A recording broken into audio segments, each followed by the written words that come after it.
आज वर्षों बाद देश में जनसंख्या के आधार पर महिला पुरुष के अनुपात में सुधार आया है। इसी तरह शौचालय न होने की वजह से बेटियां स्कूल न छोड़े, इसके लिए हमने करोड़ों शौचालय बनाए।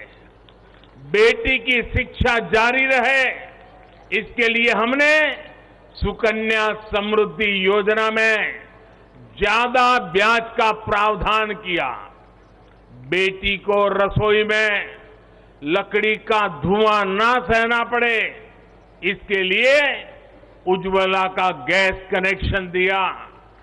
बेटी को पानी के इंतजाम में परेशान होना न पड़े, इसके लिए हमने हर घर पाइप से पानी देने की योजना शुरू की। मेरे परिवारजनों, हर मां बाप का सपना होता है कि उसकी प्यारी बेटी बिना बाधा के जीवन बिताए, जीवन में आगे बढ़े। एक परिवार के सदस्य की तरह हमारी सरकार ने बेटी के हर सुख की चिंता की है, हर बाधा दूर करने की कोशिश की है। बेटी को अंधेरे में न रहना पड़े, इसके लिए हमने सौभाग्य योजना से मुफ्त बिजली कनेक्शन दिया। बेटी पैसे की कमी की वजह से अपनी बीमारी छिपाए नहीं, इसलिए हमने उसे 5 लाख रुपए तक के मुफ्त इलाज की सुविधा दी। बेटी की या घर की संपत्ति पर भी अधिकार हो, इसके लिए पीएम आवास के घरों में उसे संयुक्त भागीदारी दी। गृहिणी को अपनी बचत अनाज के डिब्बे में ना रखनी पड़े, इसके लिए जनधन योजना के तहत करोड़ों महिलाओं के बैंक खाते खोले। मेरे परिवारजनों, बेटी रोजगार कर सके, स्वरोजगार कर सके, इसके लिए हमने बिना गारंटी मांगे लोन देने वाली मुद्रा योजना शुरू की। वो मां बनने के बाद भी अपनी नौकरी जारी रख सके, इसके लिए हमने मातृत्व अवकाश में वृद्धि की। बेटी अगर सैनिक स्कूल जाना चाहती है तो उसके लिए हमने सैनिक स्कूल के द्वार खोल दिए। बेटी अगर सेना में अफसर बनना चाहती है तो हमने तीनों सेनाओं में बेटियों के लिए नए रास्ते बना दिए। गांव की बहनों को कमाई के अवसर मिले, इसके लिए हमने 9 करोड़ से ज्यादा बहनों तक सेल्फ हेल्प ग्रुप का विस्तार किया और उन्हें मिलने वाली सहायता को भी बढ़ाया। इस साल लाल किले से मैंने देश में 2 करोड़ लखपति दीदी बनाने और सेल्फ हेल्प ग्रुप की महिलाओं को ड्रोन देने की योजना का भी ऐलान किया है। साथियों,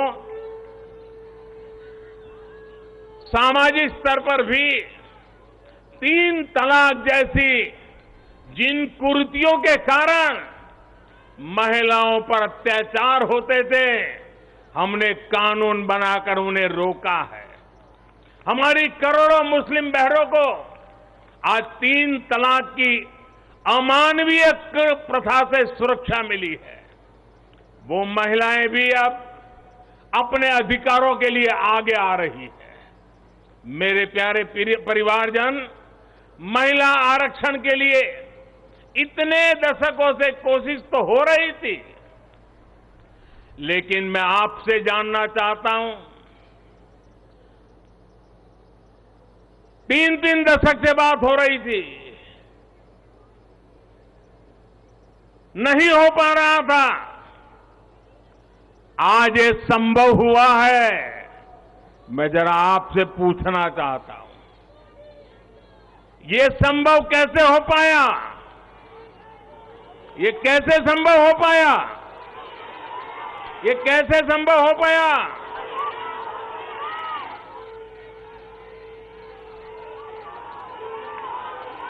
कैसे संभव हो पाया?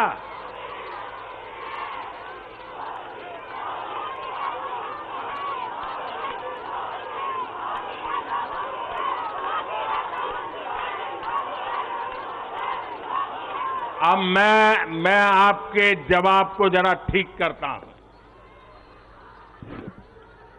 ये मोदी ने नहीं, ये आपने किया है, करोड़ों देशवासियों ने किया है।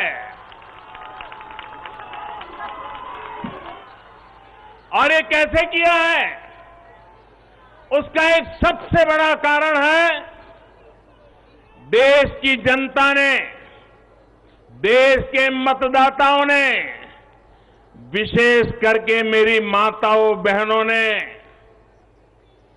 वोट देकर के एक पूर्ण बहुमत वाली मजबूत और स्थिर बनाई सरकार बनाई।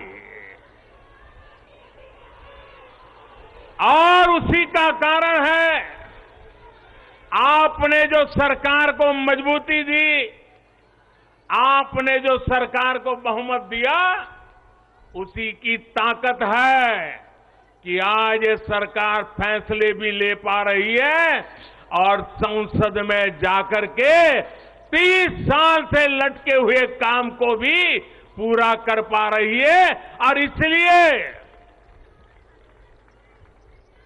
दोनों सदनों में इस प्रकार से पास होना इस बात का साक्षी है कि पूर्ण बहुमत वाली स्थिर सरकार होती है तो देश कैसे बड़े फैसले लेता है, कैसे पड़ावों को पार करता है।